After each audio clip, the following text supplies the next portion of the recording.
Le chef d'état-major des armées français parle de l'Afrique, parle du Sahel, parle du Mali. Je vais vous laisser écouter cette vidéo. Ouvrez bien vos oreilles. Je vous invite à partager tous les Africains que vous connaissez. Il n'y a que moi qui peux vous publier ce genre de vidéos. Personne d'autre ne va partir vous chercher ça. Je vous invite à partager, même les autorités si vous connaissez. Partagez et commentez. C'est très important. Regardez cette vidéo. L'Afrique aujourd'hui, sur l'Afrique proche, on a naturellement toutes les conséquences du réchauffement climatique et tous les différentiels économiques qui font que la pression migratoire, les défis climatiques, les catastrophes naturelles vont se poursuivre et vont provoquer des éléments qui peuvent déstabiliser des États et induire des crises régionales potentiellement plus larges.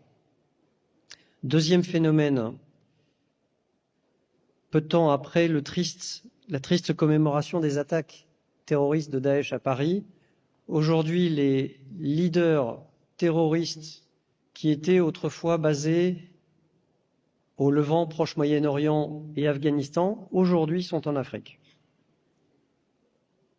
Une Afrique dans laquelle le Sahara est profondément déstabilisé, avec de nombreuses juntes qui sont arrivées au pouvoir, qui n'arrivent pas à stabiliser la sécurité dans leur pays.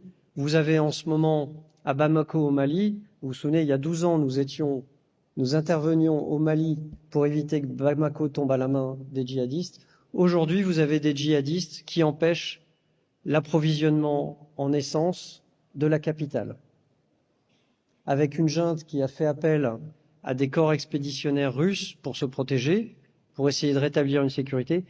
Ils n'y arrivent pas. En revanche, ils arrivent bien à préempter toutes les richesses du pays.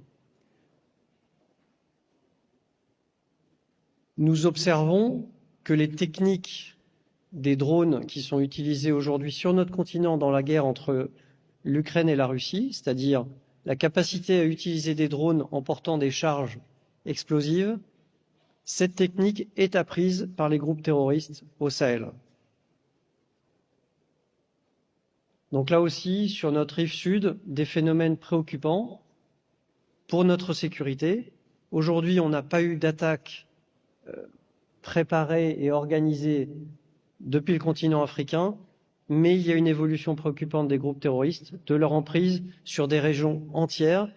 Et aujourd'hui, la pression s'exerce sur les pays côtiers de l'Afrique, niveau atlantique. Et on sait qu'on a aussi un problème sur la corne est de l'Afrique.